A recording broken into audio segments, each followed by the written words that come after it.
शंकर भगवान की जय। बोलो पार्वती माता की जय। बोलो कार्तिक जी की जय। बोलो गणेश भगवान की जय।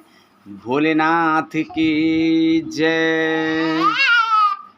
नमामि समीसं निर्वाण रूपं विभुं व्यापकं ब्रह्म वेदस्वरूपं निजं निर्गुणं निर्विकल्पं निरीहं चिदाकाशमाकाशवासं भजेऽहम् निराकार मूलं तुरीहं गिरा ज्ञानगोते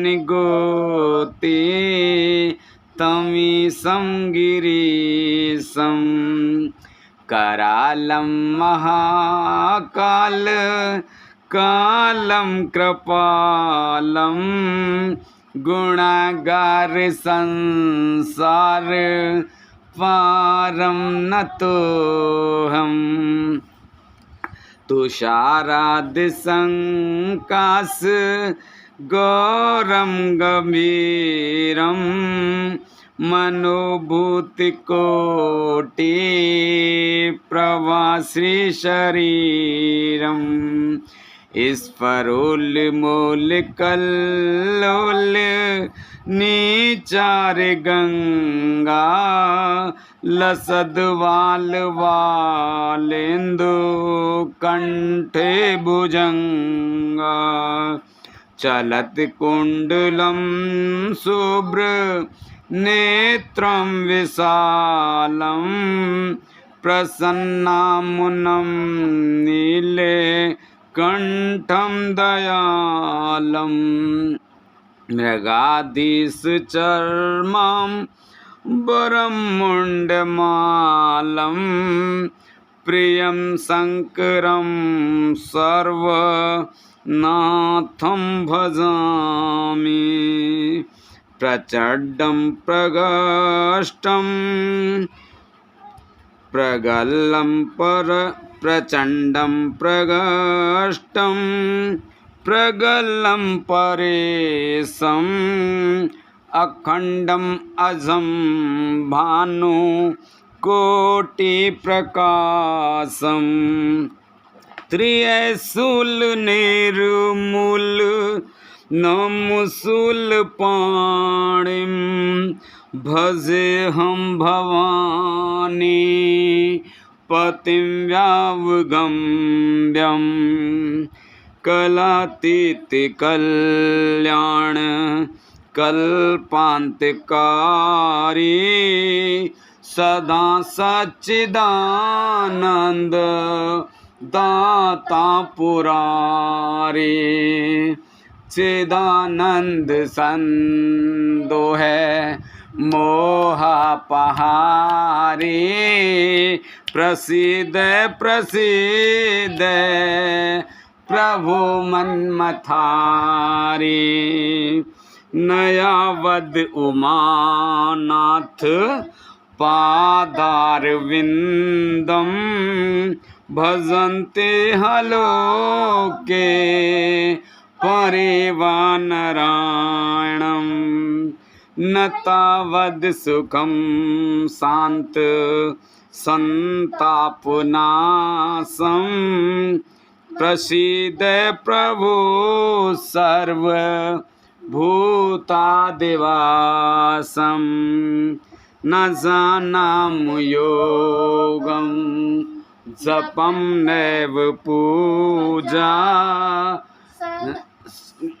जपं नैव पूजा न तोऽहं सदा सर्वदा संव्यतोभ्यं जरा जन्म दुःख्यो घटातव्यमानं नमामि जरा जन्म दुःख्य घटातव्यमानं प्रभु पायापं नमामि शंभो प्रभु पायापं नमामि शंभो रुद्राष्टकं दि प्रोक्तं विप्णे हर्तुषे ये पठन्ति नरा भक्त्या तेषां शंभु प्रसीदति सुनविन्ति सर्वज्ञ शिव देख विप्र अनुराग नव मंदिर वाणी भई तो हे दुजवर वर मांग जो प्रसन्न प्रभु मोहे पर नाथ दीन पर ने निज पर भक्ति देहु प्रभु पुंदु सरवर दे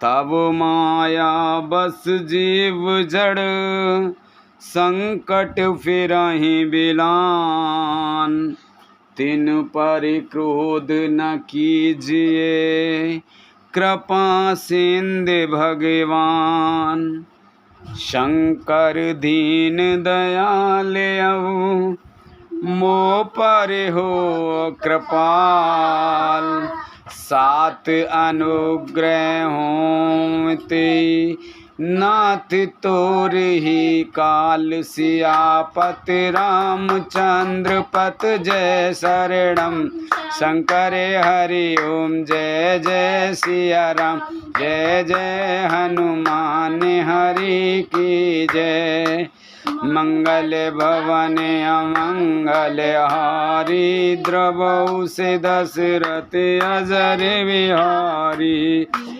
दयाल बिरद संभारी हरऊ नाथ मम संकट भारी। बोल शंकर भगवान की जय बोल पार्वती माता की जय बोलो गजानन गणपति जी की जय बोलो कार्तिक जी की जय बोलो सांची दरबार की जय शिव पुराण आरंभ बोलो हरिओम नमो नमः। 7वां अध्याय विवादग्रस्त ब्रह्मा विष्णु के मध्य अग्नि स्तंभ का प्रकट होना। ब्रह्मा जी कहते हैं, हे देव ऋषि, जब नारायण जल में शयन करने लगे तब शिव जी की इच्छा से विष्णु जी की नाभि से एक बहुत बड़ा कमल प्रकट हुआ। उसमें असंख्य नालदंड थे। वह पीले रंग का था और उसकी ऊंचाई भी कई योजन थी। कमल सुंदर, अद्भुत और संपूर्ण तत्वों से युक्त था। वह रमणीय और पुण्य दर्शनों के योग्य था। तत्पश्चात भगवान शिव ने मुझे अपने दाहिने अंग से उत्पन्न किया।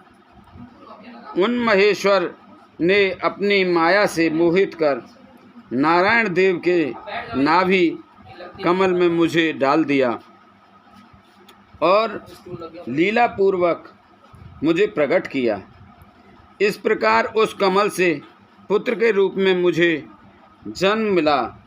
मेरे 4 मुख लाल मस्तक पर त्रिपुंड धारण किए हुए थे। भगवान शिव की माया से मोहित होने के कारण मेरी ज्ञान शक्ति बहुत दुर्लभ हो गई थी और मुझे कमल के अतिरिक्त और कुछ भी दिखाई नहीं दे रहा था। मैं कौन हूँ, कहाँ से आया हूँ, मेरा कार्य क्या है, मैं किसका पुत्र हूँ, किसने मेरा निर्माण किया है, कुछ इसी प्रकार के प्रश्नों ने मुझे परेशानी में डाल दिया था। कुछ क्षण बाद मुझे बुद्धि प्राप्त हुई और मुझे लगा कि इसका पता लगाना बहुत सरल है।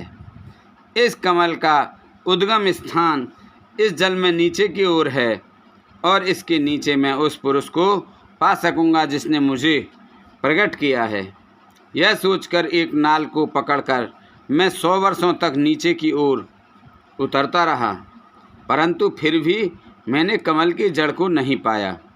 इसलिए मैं पुनः ऊपर की ओर बढ़ने लगा। बहुत ऊपर जाने पर भी कमल कोष को नहीं पा सका। तब मैं और अधिक परेशान हो गया। उसी समय भगवान शिव की इच्छा से मंगलमयी आकाशवाणी प्रकट हुई। उस वाणी ने कहा, तपस्या करो।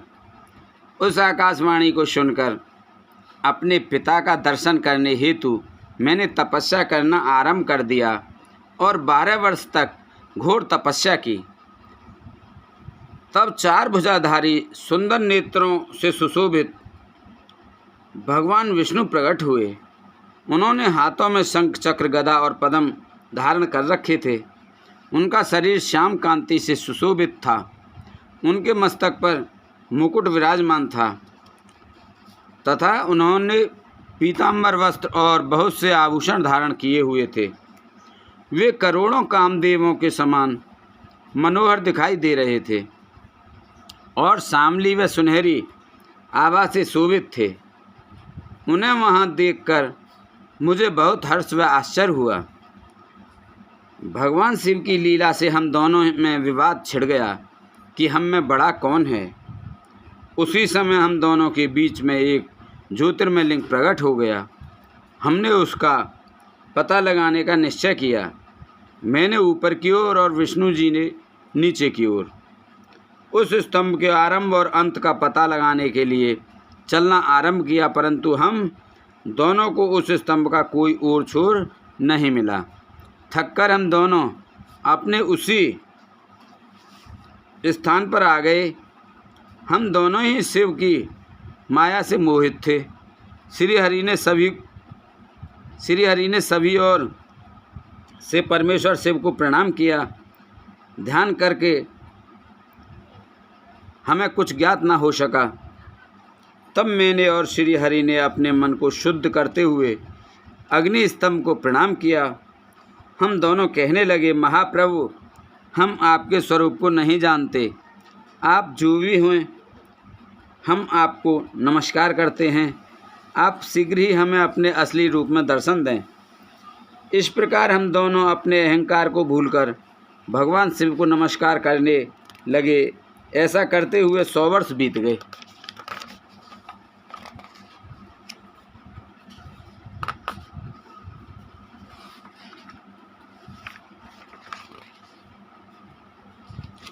आठवां अध्याय।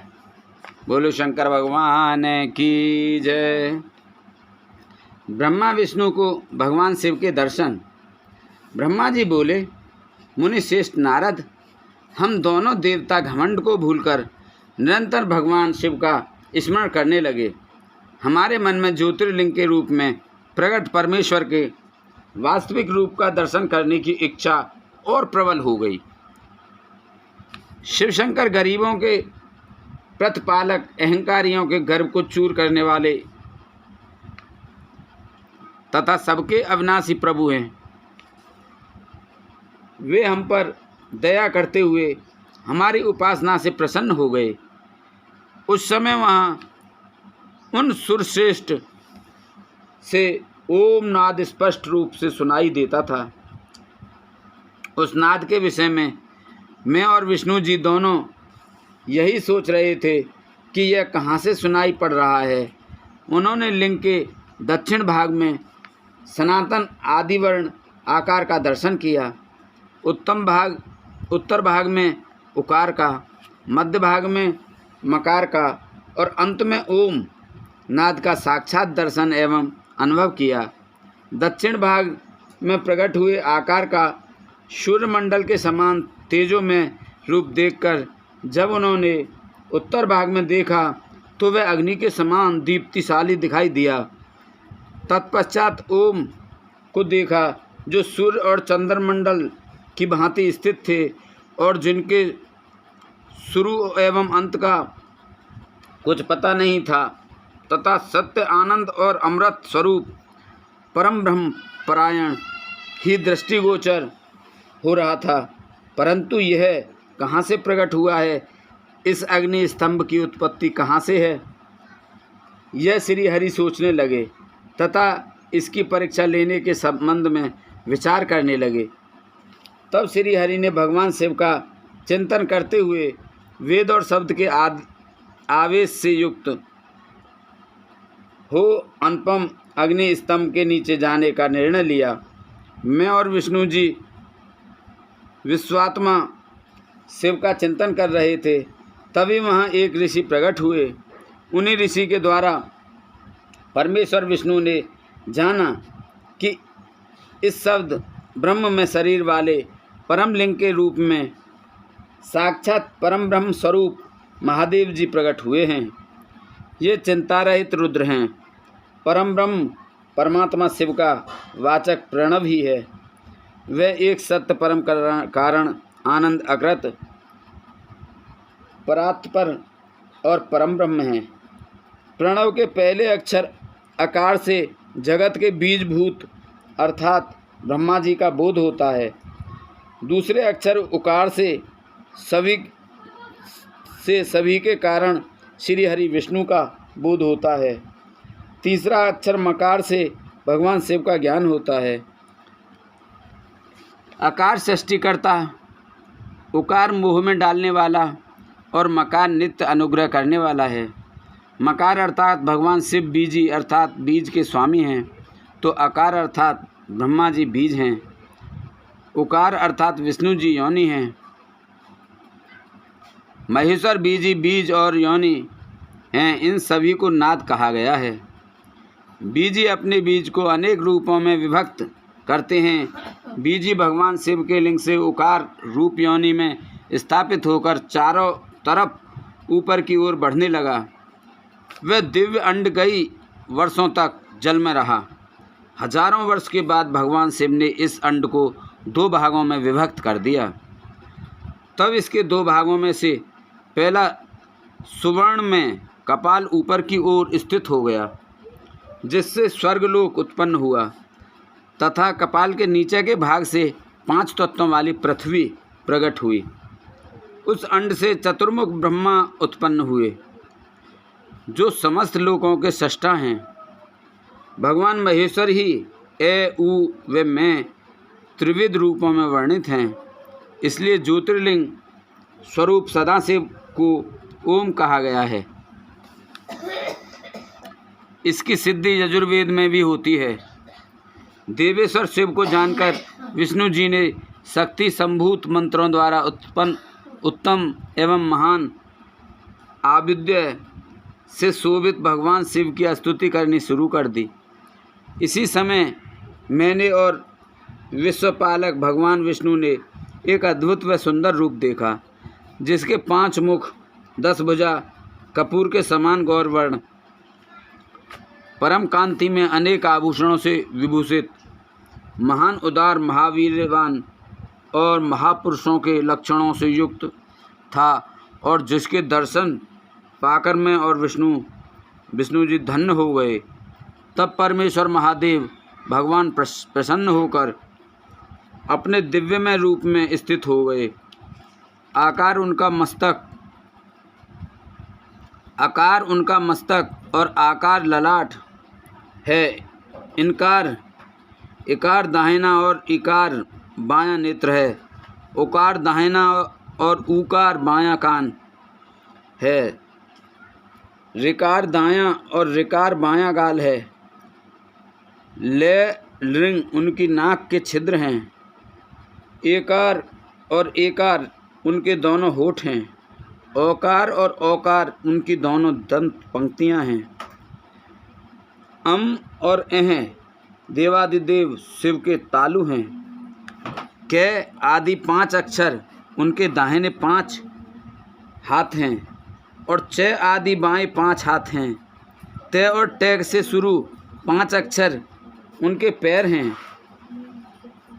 पकार पेट है, फकार दाहिना और बकार बायां पार्श्व भाग है।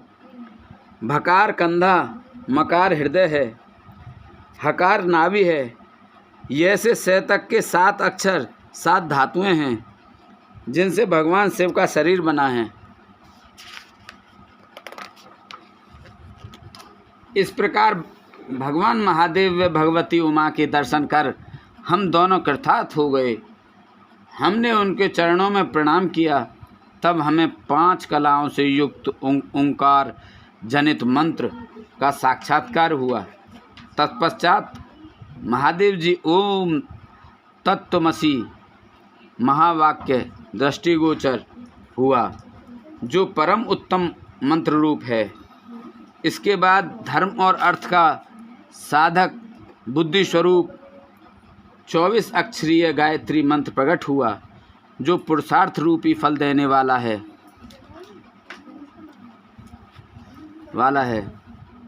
तत्पश्चात मृत्युंजय मंत्र, फिर पंचाक्षर मंत्र तथा दक्षिणामूर्ति व चिंतामणि का साक्षात्कार हुआ। इन 5 मंत्रों को विष्णु भगवान ने ग्रहण कर जपना आरंभ किया। ईशों के मुकुटमणि ईशान हैं, जो पुरातत्व पुरुष हैं, हृदय को प्रिय लगने वाले, जिनके चरण सुंदर हैं, जो सांप को आभूषण के रूप में धारण करते हैं, जिनके पैर व नेत्र सभी ओर हैं, जो मुझ ब्रह्मा के अधिपति कल्याणकारी तथा षष्ठी पालन एवं संहार करने वाले हैं। इन वरदायक शिव की मेरे साथ भगवान विष्णु ने प्रिय वचनों द्वारा संतुष्ट चित्त से स्तुति की। 8वां अध्याय समाप्त। बोलो शंकर भगवान की जय।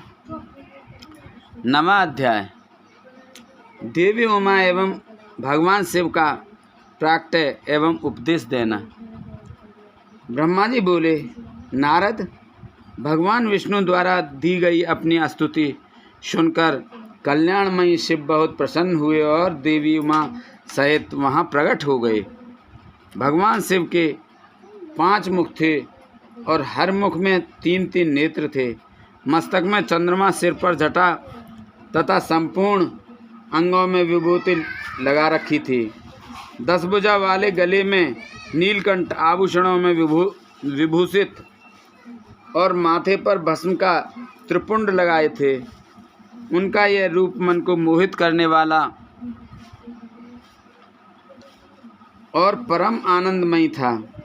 महादेव जी के साथ भगवती उमा ने भी हमें दर्शन दिए। उनको देखकर मैंने और विष्णु जी ने पुनः उनकी स्तुति करनी शुरू कर दी। तब पापों का नाश करने वाले तथा अपने भक्तों पर सदा कृपा दृष्टि रखने वाले महेश्वर ने मुझे और भगवान विष्णु को श्वास से वेद का उपदेश दिया। तत्पश्चात उन्होंने हमें गुप्त ज्ञान प्रदान किया। वेद का ज्ञान प्राप्त कर कृतार्थ हुए विष्णु जी और मैंने भगवान शिव और देवी के सामने अपने दोनों हाथ जोड़कर नमस्कार किया तथा प्रार्थना की। विष्णु जी ने पूछा, हे देव, आप किस प्रकार प्रसन्न होते हैं तथा किस प्रकार आपकी पूजा और ध्यान करना चाहिए? कृपया कर हमें इसके बारे में बताएं तथा सदुपदेश देकर धन्य करें। ब्रह्मा जी कहते हैं, नारद, इस प्रकार श्री हरि की है बात सुनकर अत्यंत प्रसन्न हुए। कृपा निधान शिव ने प्रीतिपूर्वक यह बात की। श्री शिव बोले, मैं तुम दोनों की भक्ति से बहुत प्रसन्न हूँ। मेरी इसी रूप का पूजन व चिंतन करना चाहिए। तुम दोनों महाबली हो। मेरे दाएं बाएं अंगों से तुम प्रकट हुए हो। लोकपिता ब्रह्मा मेरे दाहिने पार्श्व से और पालनहार विष्णु मेरे बाएं पार्श्व से प्रकट हुए हैं। मैं तुम पर भली भांति प्रसन्न हूँ और तुम्हें मनोवांछित फल देता हूँ। तुम दोनों की भक्ति सुदृढ़ हो। मेरी आज्ञा का पालन करते हुए ब्रह्मा जी आप जगत की रचना करें तथा भक्त विष्णु जी, आप इस जगत का पालन करें। भगवान विष्णु बोले, प्रभु, यदि आपके हृदय में हमारी भक्ति से प्रीति उत्पन्न हुई है और आप हम पर प्रसन्न होकर हमें वर देना चाहते हैं, तो हम यही वर मांगते हैं कि हमारे हृदय में सदैव आपकी अनन्य एवं अविचल भक्ति बनी रहे। ब्रह्मा जी बोले, नारद, विष्णु जी की यह बात सुनकर भगवान शंकर प्रसन्न हुए। तब हमने दोनों हाथ जोड़कर उन्हें प्रणाम किया। शिव जी कहते हैं, मैं सृष्टि पालन और संहार का करता हूँ।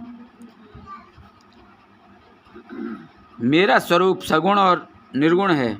मैं ही सच्चिदानंद निर्विकार परम ब्रह्म और परमात्मा हूँ। सृष्टि की रचना, रक्षा और प्रलय रूप गुणों के कारण मैं ही ब्रह्मा, विष्णु और रुद्र नाम धारण कर 3 रूपों में विभाजित हुआ हूँ। मैं भक्तवत्सल हूँ और भक्तों की प्रार्थना को सदैव पूरी करता हूँ।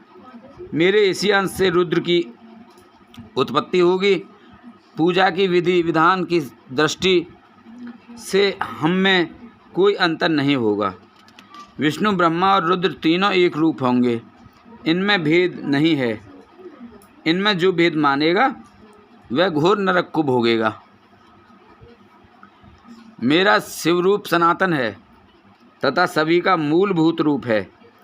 यह सत्य, ज्ञान एवं अनंत ब्रह्म है। ऐसा जानकर मेरे यथार्थ स्वरूप का दर्शन करना चाहिए। मैं स्वयं ब्रह्मा जी की भक्ति से प्रकट होऊंगा। ब्रह्मा जी, आप सृष्टि के निर्माता बनो। श्री हरि विष्णु इसका पालन करें तथा मेरे अंश से प्रकट होने वाले रुद्र प्रलय करने वाले हैं। उमा नाम से विख्यात परमेश्वरी प्रकृति देवी हैं। इन्हीं की शक्ति भूता वाग देवी सरस्वती ब्रह्माणी, शक्ति भूता वाग देवी सरस्वती ब्रह्मा जी की अर्धांगिनी होंगी और दूसरी देवी जो प्रकृति देवी से उत्पन्न होंगी लक्ष्मी रूप में विष्णु जी की शोभा बढ़ाएंगी तथा काली नाम से जो तीसरी शक्ति उत्पन्न होंगी वे मेरे अंशभूत रुद्रदेव को प्राप्त होंगे। कार्य सिद्धि के लिए वे ज्योति रूप में प्रकट होंगे। उनका कार्य सृष्टि पालन और संहार का संपादक है। मैं ही सृष्टि पालन और संहार करने वाले रज आदि 3 गुणों द्वारा ब्रह्मा, विष्णु और रुद्र नाम से प्रसिद्ध हो 3 रूपों में प्रकट होता हूँ। तीनों लोकों का पालन करने वाले श्री हरि अपने भीतर तमोगुण और बाहर सत्वगुण धारण करते हैं। त्रिलोक का संहार करने वाले रुद्रदेव भीतर सत्वगुण और बाहर तमोगुण धारण करते हैं तथा त्रिभुवन की सृष्टि करने वाले ब्रह्मा जी बाहर भीतर में से रजोगुणी हैं। इस प्रकार ब्रह्मा, विष्णु तथा रुद्र तीनों देवताओं में गुण हैं तो शिव गुणातीत माने जाते हैं। हे विष्णु, तुम मेरी आज्ञा से सृष्टि का प्रसन्नतापूर्वक पालन करो। ऐसा करने से तुम तीनों लोकों में पूजनीय होगे। 9वां अध्याय समाप्त। बोलो हरि ओम नमो नमः। बोल शंकर भगवान की जय। बोल विष्णु भगवान की। श्री हरि को सृष्टि की रक्षा का भार एवं त्रिदेव को आयुर्बल देना। परमेश्वर शिव बोले, हे उत्तम व्रत का पालन करने वाले विष्णु, तुम सर्वदा सब लोकों में पूजनीय और मान्य होगे। ब्रह्मा जी के द्वारा रचे लोक में कोई दुख या संकट होने पर दुखी और संकटों का नाश करने के लिए तुम सदा तत्पर रहना। तुम अनेकों अवतार ग्रहण कर जीवों का कल्याण कर अपनी कीर्ति का विस्तार करोगे। मैं तुम्हारे कार्यों में तुम्हारी सहायता करूँगा और तुम्हारे शत्रुओं का नाश करूँगा। तुम में और रुद्र में कोई अंतर नहीं है। तुम एक दूसरे के पूरक हो। जो मनुष्य रुद्र का भक्त होकर तुम्हारी निंदा करेगा उसका पुण्य नष्ट हो जाएगा और उसे नरक भोगना पड़ेगा। मनुष्यों को तुम भोग और मोक्ष प्रदान करने वाले और उनके परम पूज्य देव होकर उनका निग्रह अनुग्रह आदि करोगे। ऐसा कहकर भगवान शिव ने मेरा हाथ विष्णु जी के हाथ में देकर कहा, तुम संकट के समय सदा इनकी सहायता करना तथा सभी को भोग और मोक्ष प्रदान करना तथा सभी मनुष्यों की कामनाओं को पूरा करना। तुम्हारी शरण में आने वाले मनुष्य को मेरा आश्रय भी मिलेगा तथा हम में भेद करने वाला मनुष्य नरक में जाएगा। ब्रह्मा जी कहते हैं, देव ऋषि भगवान शिव का यह वचन सुनकर मैंने और भगवान विष्णु ने महादेव जी को प्रणाम कर धीरे से कहा, हे करुणानिधि भगवान शंकर, मैं आपकी आज्ञा मानकर सब कार्य करूँगा। मेरा जो भक्त आपकी निंदा करे उसे आप नरक प्रदान करें। आपका भक्त मुझे अत्यंत प्रिय है। महादेव जी बोले, अब ब्रह्मा विष्णु और रुद्र के आयु बल को सुनो। 4000 युग का ब्रह्मा का एक दिन होता है। 4000 युग का ब्रह्मा का एक दिन होता है और 4000 युग की एक रात होती है। 30 दिन का एक महीना और 12 महीनों का एक वर्ष होता है। इस प्रकार के वर्ष प्रमाण से ब्रह्मा की 100 वर्ष की आयु होती है और ब्रह्मा का एक वर्ष विष्णु का एक दिन होता है। वे भी इसी प्रकार से 100 वर्ष जिएंगे तथा विष्णु का एक वर्ष रुद्र के एक दिन के बराबर होता है और वह भी इसी क्रम से 100 वर्ष तक स्थित रहेंगे। तब शिव के मुख से एक ऐसा श्वास प्रकट होता है जिसमें उनके 21,600 दिन और रात होते हैं। उनके 6 बार सांस अंदर लेने और छोड़ने का एक पल और 8 घड़ी और 60 घड़ी का एक दिन होता है। उनके सांसों की कोई संख्या नहीं है, इसलिए वे अक्षय हैं। अतः तुम मेरी आज्ञा से सृष्टि का निर्माण करो। उनके वचनों को सुनकर विष्णु जी ने उन्हें प्रणाम करके कहा कि आपकी आज्ञा मेरे लिए शिरोधार्य है। यह सुनकर भगवान शिव ने उन्हें आशीर्वाद दिया और अंतर्ध्यान हो गए। उसी समय से लिंग पूजा आरंभ हो गई। 10वां अध्याय समाप्त। बोलो शंकर भगवान की जय। 11वां अध्याय शिव पूजन की विधि तथा फल प्राप्ति। ऋषि बोले, हे सूज्य, अब आप हम पर कृपा कर हमें ब्रह्मा जी व नारद जी के संवादों के अनुसार शिव पूजन की विधि बताइए, जिससे भगवान शिव प्रसन्न होते हैं। ब्राह्मण, क्षत्रिय, वैश्य और शूद्र आदि चारों वर्णों को शिव पूजन किस प्रकार करना चाहिए, आपने व्यास जी के मुख से जो सुना हो कृपा हमें भी बताइए। महर्षियों के ये वचन सुनकर सूत जी ने ऋषियों द्वारा पूछे गए प्रश्नों का उत्तर देते हुए कहना आरंभ किया। सूत जी बोले, हे मुनीश्वर, जैसा आपने पूछा है वह बड़े रहस्य की बात है। मैंने इसे जैसा सुना है उसे मैं अपनी बुद्धि के अनुसार आपको सुना रहा हूँ। पूर्व काल में व्यास जी ने सनत कुमार जी से यही प्रश्न किया था। फिर उपमन्यु जी ने भी इसे सुना था और इसे भगवान श्री कृष्ण को सुनाया था। वही सब में अब ब्रह्मा नारद संवाद के रूप में आपको बता रहा हूँ। ब्रह्मा जी ने कहा, भगवान शिव की भक्ति सुख में निर्मल एवं सनातन रूप है तथा समस्त मनोवांछित फलों को देने वाली है। यह दरिद्रता, रोग, दुख और तथा शत्रु द्वारा दी गई पीड़ा का नाश करने वाली है। जब तक मनुष्य भगवान शिव का पूजन नहीं करता और उनकी शरण में नहीं जाता, तब तक ही उसे दरिद्रता, दुख, रोग और शत्रुजनित पीड़ा, ये चारों प्रकार के पाप दुखी करते हैं। भगवान शिव की पूजा करते ही ये दुख समाप्त हो जाते हैं और अक्षय सुखों की प्राप्ति होती है। वह सभी भोगों को प्राप्त कर अंत में मोक्ष प्राप्त करता है। शिव जी का पूजन करने वालों को धन संतान और सुख की प्राप्ति होती है। ब्राह्मण, क्षत्रिय, वैश्य और शूद्रों को सभी कामनाओं तथा प्रयोजनों को सिद्ध के लिए विधि अनुसार पूजन उपासना करनी चाहिए।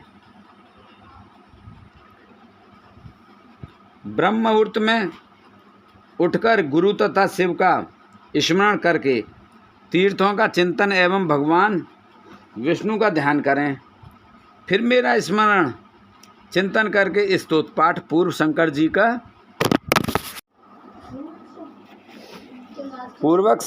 का विधि पूर्वक नाम लें। तत्पश्चात उठकर शौच क्रिया करने के लिए दक्षिण दिशा में जाएं तथा मलमूत्र त्याग करें। ब्राह्मण गुदा की शुद्धि के लिए उसमें 5 बार शुद्ध मिट्टी का लेप करें और धोएं। क्षत्रिय 4 बार, वैश्य 3 बार और शूद्र 2 बार, यही क्रम करें। तत्पश्चात बाएं हाथ में 10 बार और दोनों हाथों में 7 बार मिट्टी लगाकर धोएं। प्रत्येक पैर में 3-3 बार मिट्टी लगाएं। स्त्रियों को भी इसी प्रकार क्रम करते हुए शुद्ध मिट्टी से हाथ पैर धोने चाहिए। ब्राह्मण को 12 अंगुल, क्षत्रिय को 11, वैश्य को 10 और शूद्र को 9 अंगुल की दातुन करनी चाहिए। षष्ठी, अमावस्या, नवमी व्रत के दिन, सूर्यास्त के समय, रविवार और श्राद्ध के दिन दातुन ना करें। दातुन के पश्चात जलाशय में जाकर स्नान करें तथा विशेष देश काल आने पर मंत्रोच्चार पूर्वक स्नान करें। फिर एकांत स्थान पर बैठकर विधि पूर्वक संध्या करें तथा इसके उपरांत विधि विधान से शिव पूजन का कार्य आरंभ करें। तदुपरांत मन की सुस्थिर करके पूजा गृह में प्रवेश करें तथा आसन पर बैठें। सर्वप्रथम गणेश जी का पूजन करें, उसके उपरांत शिव जी की स्थापना करें। 3 बार आचमन कर 3 प्राणायाम करते समय त्रिनेत्रधारी शिव का ध्यान करें। महादेव जी के 5 मुख, 10 भुजाएं और जिनकी स्फटिक के समान उज्ज्वल कांति है, सब प्रकार के आभूषण उनके श्री अंगों को विभूषित करते हैं तथा वे बागंबर बांधे हुए हैं। फिर प्रणव मंत्र अर्थात ओंकार से शिव जी की पूजा आरंभ करें। पाद्य, अर्घ्य और आचमन के लिए पात्रों को तैयार करें। 9 कलश स्थापित करें तथा उन्हें कुशाओं से ढककर रखें। कुशाओं से जल लेकर ही सबका प्रक्षालन करें। तत्पश्चात सभी कलशों में शीतल जल डालें। खस और चंदन को पाद्य पात्र में रखें। चमेली के फूल, शीतल, चीनी, कपूर, बड़ की जड़ तथा तमाल का चूर्ण बना लें और आचमनीय के पात्र में डालें। इलायची और चंदन को तो सभी पात्रों में डालें। देवादिदेव महादेव जी के सामने नंदीश्वर का पूजन करें। गंध, धूप तथा दीपों द्वारा भगवान शिव की आराधना आरंभ करें। सद्योजात प्रपंधामी मंत्र से शिव जी का आह्वान करें। ओम वामदेवाय नमः मंत्र द्वारा भगवान महेश्वर को आसन पर स्थापित करें। फिर ईशान सर्व विद्या नाम मंत्र से आराध्य देव का पूजन करें। पाद्य और आचमनीय अर्पित कर अर्घ्य दें। तत्पश्चात गंध और चंदन मिले हुए जल से भगवान शिव को विधि पूर्वक स्नान कराएं। तत्पश्चात पंचामृत से भगवान शिव को स्नान कराएं। पंचामृत के पांचों तत्वों दूध, दही, शहद, गन्ने का रस तथा घी से नहलाकर महादेव जी के प्रणव मंत्र को बोलते हुए उनका अभिषेक करें।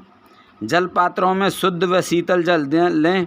सर्वप्रथम महादेव जी के लिंग पर कुश, अपामार्ग, कपूर, चमेली, चंपा, गुलाब, सफ़ेद कन्नेर, बेला, कमल और उत्पल पुष्पों एवं चंदन को चढ़ाकर पूजा करें। उन पर अनवरत जल की धारा गिरने की भी व्यवस्था करें। जल से भरे पात्रों से महेश्वर को नहलाएं। मंत्रों से भी पूजा करनी चाहिए। ऐसी पूजा समस्त अभिष्ट फलों को देने वाली है। पावमान मंत्र, रुद्र मंत्र, नील रुद्र मंत्र, पुरुष सूक्त, श्री सूक्त, अथर्व शीर्ष मंत्र, शांति मंत्र, भारुंड मंत्र, स्थंत्र, साम, मृत्युंजय मंत्र एवं पंचाक्षर मंत्रों से पूजन करें। शिवलिंग पर 1 सहस्त्र या 100 जलधाराएँ गिराने की व्यवस्था करें। स्फटिक के समान निर्मल अविनाशी सर्वलोक में परमदेव, जो आरंभ और अंत से ही हीन तथा रोगियों के औषधि के समान हैं, जिन्हें शिव के नाम से पहचाना जाता है एवं जो शिवलिंग के रूप में विख्यात हैं, उन भगवान शिव के मस्तक पर धूप, दीप, नैवेद्य और तांबूल आदि मंत्रों द्वारा अर्पित करें। अर्घ्य देकर भगवान शिव के चरणों में फूल अर्पित करें। फिर महेश्वर को प्रणाम कर आत्मा से शिव जी की आराधना करें और प्रार्थना करते समय हाथ में फूल लें। भगवान शिव से क्षमा याचना करते हुए कहें, हे कल्याणकारी शिव, मैंने अनजाने में अथवा जानबूझकर जो जब तब पूजा आदि सत्कर्म किए हों, आपकी कृपा से भी सफल हों। हर्षित मन से शिव जी को फूल अर्पित करें। स्वस्ति वाचन कर अनेक आशीर्वाद ग्रहण करें। भगवान शिव से प्रार्थना करें कि प्रत्येक जन्म में मेरी शिव में भक्ति हो तथा शिव ही मेरे शरण दाता हों। इसी प्रकार परम भक्ति से उनका पूजन करें। फिर सपरिवार भगवान को नमस्कार करें। जो मनुष्य भक्ति पूर्वक प्रतिदिन भगवान शिव की पूजा करता है, उसे सब सिद्धियां प्राप्त होती हैं। उसे मनोवांछित फलों की प्राप्ति होती है। उसके सभी रोग, दुख, दर्द और कष्ट समाप्त हो जाते हैं। भगवान शिव की कृपा से उपासक का कल्याण होता है।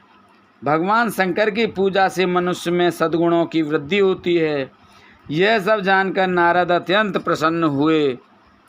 अपने पिता ब्रह्मा जी को धन्यवाद देते हुए बोले कि आपने मुझ पर कृपा करके मुझे शिव पूजन की अमृत विधि बताई है।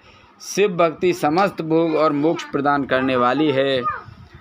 11वां अध्याय समाप्त। बोलो हरि ओम, नमो नमः। बोल शंकर भगवान की जय। 12वां अध्याय।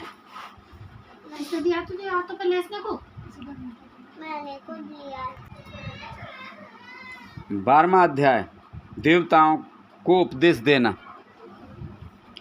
नारद जी बोले, ब्रह्मा जी आप धन्य हैं, क्योंकि आपने अपनी बुद्धि को शिव चरणों में लगा रखा है। कृपा कर इस आनंदमय विषय का वर्णन सविस्तार पुनः कीजिए। ब्रह्मा जी ने कहा, हे नारद, एक समय की बात है, मैंने सब ओर से देवताओं और ऋषियों को बुलाया और क्षीर सागर के तट पर भगवान विष्णु को की स्तुति कर उन्हें प्रसन्न किया। भगवान विष्णु प्रसन्न होकर बोले, हे ब्रह्मा जी एवं अन्य देवतागणों, आप यहाँ क्यों पधारे हैं? आपके मन में क्या इच्छा है? आप अपनी समस्याएं बताइए, मैं निश्चय ही उसे दूर करने का प्रयत्न करूँगा। यह सुनकर ब्रह्मा जी बोले, हे भगवान, दुखों को दूर करने के लिए किस देवता की सेवा करनी चाहिए?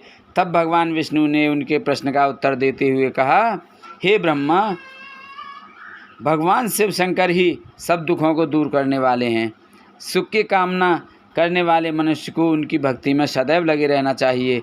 उन्हीं में मन लगाए और उन्हीं का चिंतन करें। जो मनुष्य भक्ति में लीन रहता है, जिसके मन में वे विराजमान हैं, वह मनुष्य कभी दुखी नहीं हो सकता। पूर्व जन्म में किए गए पुण्यों एवं शिव भक्ति से ही पुरुषों को सुंदर भवन आभूषणों से विभूषित स्त्रियां, मन का संतोष, धन संपदा, स्वस्थ शरीर, पुत्र पुत्र, अलौकिक प्रतिष्ठा, स्वर्ग के सुख एवं मोक्ष प्राप्त होता है। जो स्त्री या पुरुष प्रतिदिन भक्ति पूर्वक शिवलिंग की पूजा करता है, उसको हर जगह सफलता प्राप्त होती है। वह पापों के बंधन से छूट जाता है। ब्रह्मा जी एवं अन्य गणों ने भगवान विष्णु के उपदेश को ध्यानपूर्वक सुना। भगवान विष्णु को प्रणाम कर कामनाओं की पूर्ति हेतु उन्होंने शिवलिंग की प्रार्थना की। तब श्री विष्णु ने विश्वकर्मा को बुलाकर कहा, हे मुनि, तुम मेरी आज्ञा से देवताओं के लिए शिवलिंग का निर्माण करो। तब विश्वकर्मा ने मेरी और श्री हरि की आज्ञा को मानते हुए देवताओं के लिए उनके अनुसार लिंगों का निर्माण कर उन्हें प्रदान किया। मुनिश्रेष्ठ नारद, सभी देवताओं को प्राप्त शिवलिंगों के विषय में सुनो। सभी देवता अपने द्वारा प्राप्त लिंग की पूजा उपासना करते हैं। पद्म पराग मणि का लिंग इंद्र को, सोने का कुबेर को, पुखराज का धर्मराज को, श्याम वर्ण का वरुण को, इंद्रनील मणि का विष्णु को और ब्रह्मा जी हेमलय लिंग को प्राप्त कर उसका भक्तिपूर्वक पूजन करते हैं। इसी प्रकार विश्वदेव चांदी के लिंग की और वसुगण पीतल के बने लिंग की भक्ति करते हैं। पीतल का अश्विनी कुमारों को, स्फटिक का लक्ष्मी को, तांबे का आदित्यों को और मोती का लिंग चंद्रमा को प्रदान किया गया है। वज्रलिंग ब्राह्मणों के लिए व मिट्टी का लिंग ब्राह्मणों की स्त्रियों के लिए है।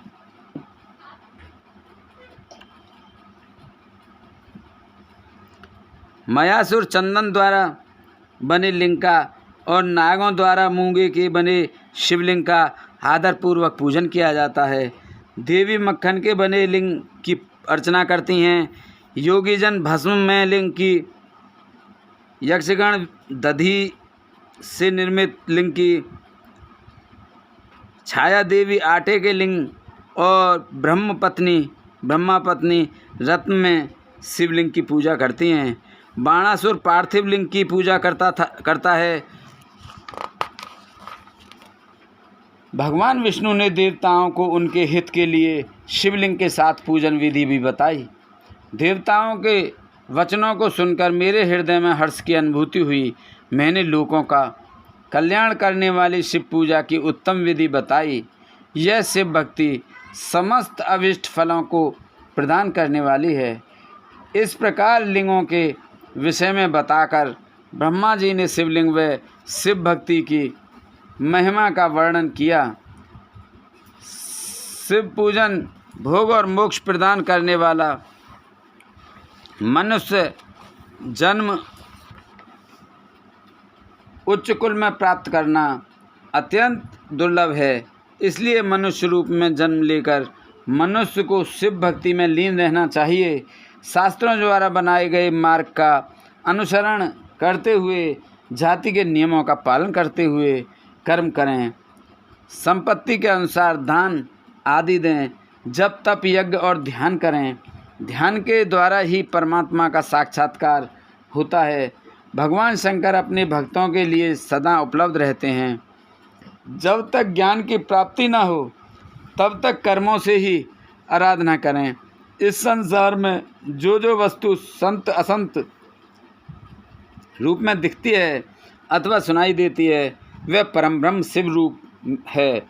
तत्व ज्ञान न होने तक देव की मूर्ति का पूजन करें। अपनी जाति के लिए अपनाए गए कर्म का प्रयत्न पूर्वक पालन करें। आराध्य देव का पूजन श्रद्धापूर्वक करें, क्योंकि पूजन और दान से ही हमारी सभी विघ्न व बाधाएं दूर होती हैं। जिस प्रकार मेले कपड़े पर रंग अच्छे से नहीं चढ़ता, परंतु साफ कपड़े पर अच्छी तरह से रंग चढ़ता है, उसी प्रकार देवताओं की पूजा अर्चना से मनुष्य का शरीर पूर्णतया निर्मल हो जाता है। उसी पर ज्ञान का रंग चढ़ता है और वह भेदभाव आदि बंधनों से छूट जाता है। बंधनों से छूटने पर उसके सभी दुख दर्द समाप्त हो जाते हैं और मोह माया से मुक्त मनुष्य शिवप्रद प्राप्त कर लेता है। मनुष्य तब तक ग्रस्त आश्रम में रहे, तब तक सभी देवताओं में श्रेष्ठ भगवान शंकर की ही मूर्ति का प्रेम पूर्वक पूजन करे। भगवान शंकर ही सभी देवों के मूल हैं, उनकी पूजा से बढ़कर कुछ भी नहीं है। जिस प्रकार वृक्ष की जड़ में पानी से सींचने पर जड़ एवं शाखाएं सभी तृप्त हो जाती हैं, उसी प्रकार भगवान शिव की भक्ति है। अतः मनोवांछित फलों की प्राप्ति के लिए शिव जी की पूजा करनी चाहिए। अभिष्ट फलों की प्राप्ति तथा सिद्धि के लिए समस्त प्राणियों को सदैव लोक कल्याणकारी भगवान शिव का पूजन करना चाहिए। 12वां अध्याय समाप्त। बोलो शंकर भगवान की जय।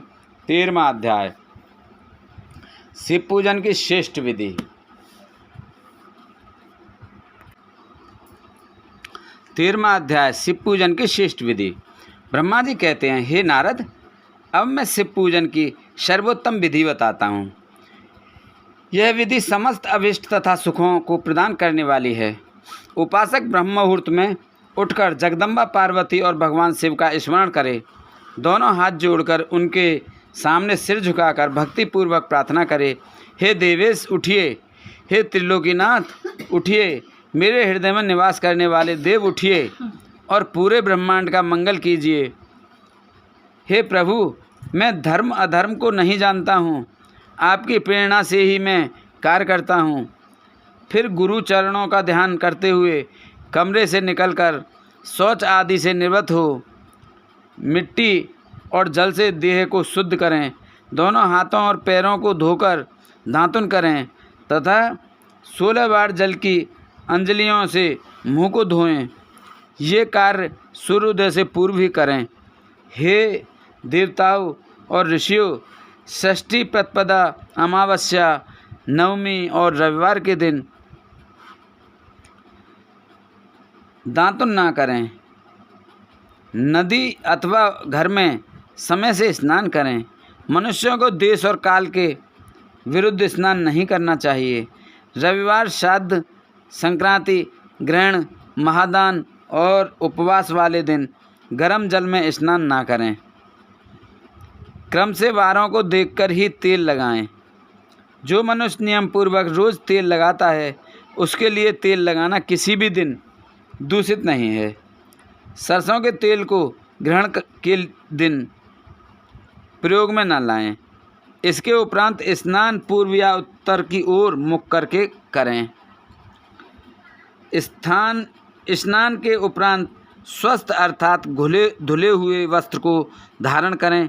दूसरों के पहने हुए अथवा रात में सोते समय पहने वस्त्रों को बिना धुले धारण ना करें। स्नान के बाद पितरों देवताओं को प्रसन्न करने हेतु तर्पण करें। उसके बाद धुले हुए वस्त्र धारण करें और आचमन करें। पूजा हेतु स्थान को गोबर आदि से लीपकर शुद्ध करें। वहाँ लकड़ी के आसन की व्यवस्था करें। ऐसा आसन अभीष्ट फल देने वाला होता है। उस आसन पर बिछाने के लिए मृग अर्थात हिरण की खाल की व्यवस्था करें। उस पर बैठकर भस्म के त्रिपुंड लगाएं। त्रिपुंड से जप तप तथा दान सफल होता है। त्रिपुंड लगाकर रुद्राक्ष धारण करें। तत्पश्चात मंत्रों का उच्चारण करते हुए आचमन करें। पूजा सामग्री को एकत्र करें। फिर जल, गंध और अक्षत के पात्र को दाहिने भाग में रखें। फिर गुरु की आज्ञा लेकर और उनका ध्यान करते हुए सपरिवार शिव का पूजन करें। विघ्न विनाशक गणेश जी का बुद्धि सिद्धि सहित पूजन करें। ओम गणपते नमः, ओम गणपते नमः का जाप करके उन्हें नमस्कार करें तथा क्षमा याचना करें। कार्तिकेय एवं गणेश जी का एक साथ पूजन करें तथा उन्हें बार बार नमस्कार करें। फिर द्वार पर स्थित लंबोदर नामक द्वारपाल की पूजा करें। तत्पश्चात भगवती देवी की पूजा करें। चंदन, कुमकुम, धूप, दीप और नैवेद्य से शिव जी का पूजन करें। प्रेम पूर्वक नमस्कार करें। अपने घर में मिट्टी, सोना, चांदी धातु या अन्य किसी धातु की शिव प्रतिमा बनाएं। अपने घर में मिट्टी, सोना, चांदी धातु या अन्य किसी धातु की शिव प्रतिमा बनाएं। भक्तिपूर्वक शिव जी की पूजा कर उन्हें नमस्कार करें। मिट्टी का शिवलिंग बनाकर विधि पूर्वक उसकी स्थापना करें तथा उसकी प्राण प्रतिष्ठा करें। घर में भी मंत्रोच्चार करते हुए पूजा करनी चाहिए। पूजा उत्तर की ओर मुख करके करनी चाहिए। आसन पर बैठकर गुरु जी को नमस्कार करें। अर्घ्य पात्र से शिवलिंग पर जल चढ़ाएं। शांत मन से पूर्ण श्रद्धावुन्नत होकर महादेव जी का आह्वान इस प्रकार करें, जो कैलाश के शिखर पर निवास करते हैं और पार्वती देवी के पति हैं, जिनके स्वरूप का वर्णन शास्त्रों में है, जो समस्त देवताओं के लिए पूजित हैं, जिनके 5 मुख, 10 हाथ और प्रत्येक मुख पर 3-3 नेत्र हैं, जो सिर पर चंद्रमा का मुकुट और जटा धारण किए हुए हैं, जिनका रंग कपूर के समान है, जो बाघ की खाल बांधते हैं, जिनके गले में वासुकी नामक नाग लिपटा है, जो सभी मनुष्यों को शरण देते हैं और सभी भक्तगण जिनकी जय जयकार करते हैं, जिनका सभी वेद और शास्त्रों में गुणगान किया जाता है, ब्रह्मा विष्णु जिनकी स्तुति करते हैं, जो परम आनंद देने वाले तथा भक्तवत्सल हैं, ऐसे देवों के देव महादेव भगवान शिव जी का मैं आह्वान करता हूँ। इस प्रकार आह्वान करने के पश्चात उनका आसन स्थापित करें। आसन के बाद शिव जी को पाद्य और अर्घ्य दें। पंचामृत के द्रव्यों का द्वारा शिवलिंग को स्नान कराएं।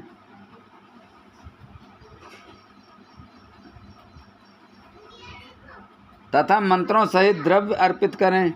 स्नान के पश्चात सुगंधित चंदन का लेप करें तथा सुगंधित जल धारा में से उनका अभिषेक करें। फिर आचमन कर जल दें और वस्त्र अर्पित करें। मंत्रों द्वारा भगवान शिव को तिल, जौ, गेहूँ, मूंग और उड़द अर्पित करें। पुष्प चढ़ाएं। शिव जी के प्रत्येक मुख पर कमल, शतपत्र, शंख पुष्प, कुश पुष्प, धतूरा, मंदार, द्रोण पुष्प, तुलसी दल तथा बेलपत्र चढ़ाकर पराभक्ति से महेश्वर की विशेष पूजा करें। बेलपत्र समर्पित करने से शिव जी की पूजा सफल होती है। तत्पश्चात सुगंधित चूर्ण तथा सुवासित तेल बड़े हर्ष के साथ भगवान शिव को अर्पित करें। गुग्गल और अगरू की धूप दें। घी का दीपक जलाएं। प्रभु शंकर, आपको हम नमस्कार करते हैं। आप अर्घ्य को स्वीकार करके मुझे रूप दीजिए, यश दीजिए और भोग व मोक्ष रूपी फल प्रदान कीजिए। यह कहकर अर्घ्य अर्पित करें। नैवेद्य व तांबूल अर्पित करें। 5 बत्ती की आरती करें।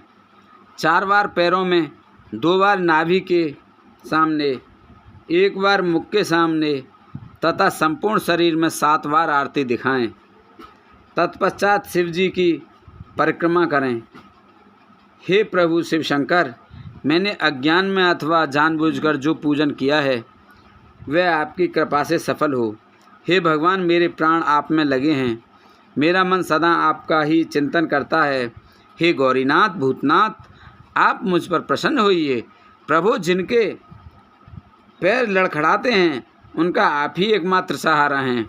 जिन्होंने कोई भी अपराध किया है उनके लिए आप ही शरणदाता हैं।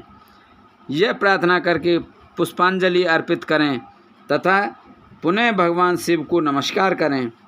देवेश्वर प्रभु, अब आप परिवार सहित अपने स्थान को पधारें तथा अब पूजा का समय हो तब पुनः यहाँ पधारें। इस प्रकार भगवान शंकर की प्रार्थना करते हुए उनका विसर्जन करें और उस जल को अपने हृदय में लगाकर मस्तक पर लगाएं। हे महर्षियों, इस प्रकार मैंने आपको शिव पूजन की सर्वोत्तम विधि बता दी है, जो भोग और मोक्ष प्रदान करने वाली है। ऋषिगण बोले, हे ब्रह्मा जी, आप सर्वश्रेष्ठ हैं। आपने हम पर कृपा कर शिव पूजन की सर्वोत्तम विधि का वर्णन हमसे किया, जिसे सुनकर हम सब कृतार्थ हो गए। बोलो शंकर भगवान की। 13वां अध्याय समाप्त। 14वां अध्याय शुरू। पुष्पों द्वारा शिव पूजा का महात्म्यम। बोलो पार्वती माता की जय। बोल शंकर भगवान की जय। शंकर भगवान की आरती। बोल गणेश भगवान की जय। कार्तिक जी की जय। ओम जय शिव ओंकारा, स्वामी भज शिव ओंकारा। ब्रह्मा विष्णु सदा शिव, ब्रह्मा विष्णु सदा शिव, हरदांग्नि धारा। ओम जय शिव ओंकारा। एकानन चतुरानन पंचानन राज, स्वामी पंचानन राज। हंसानन गरुणासन, हंसानन गरुणासन, वृषवाहन साज। ओम जय शिव ओंकारा। दो भुज चार चतुर्भुज, 10 भुज ते सोए, स्वामी 10 भुज ते सोए। तीन रूप निरखता, तेरे गुण रूप निरखता, प्रभु बन जन मोहे। ओम जय शिव ओंकारा। अक्षमाला वन माला, रुंडे माला धारी, स्वामी रुंडे माला धारी। चंदन मृग मद सोहे, चंदन मृग मद सोहे, भाले शशिधारी। ओम जय शिव ओंकारा। श्वेतांबर पीतांबर, बागंबर अंगे, बोला बागंबर अंगे। सनकादिक ब्रह्मादिक, सनकादिक ब्रह्मादिक, भूतादिक संगे। ओम जय शिव ओंकारा। कर के मद कमंडल, चक्र त्रिशूल धारी, स्वामी चक्र त्रिशूल धारी। दुख हारी सुखकारी, दुख हारी सुखकारी, जग पालनकारी।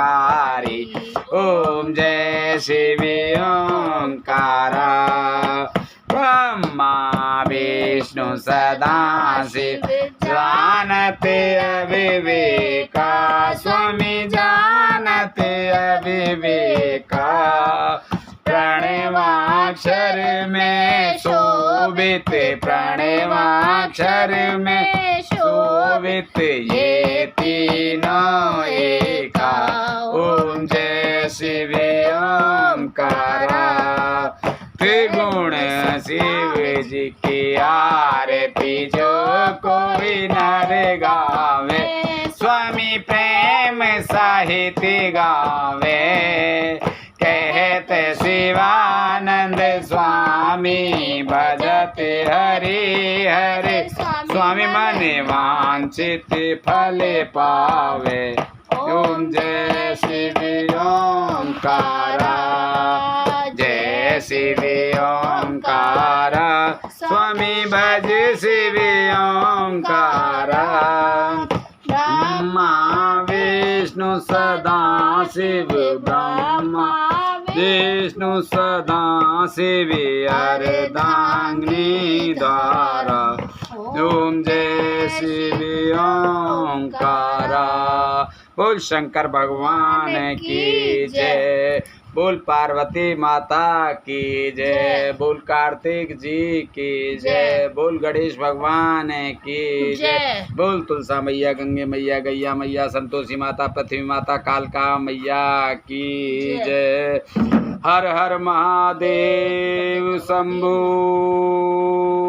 बोल सांचे दरबार की जय।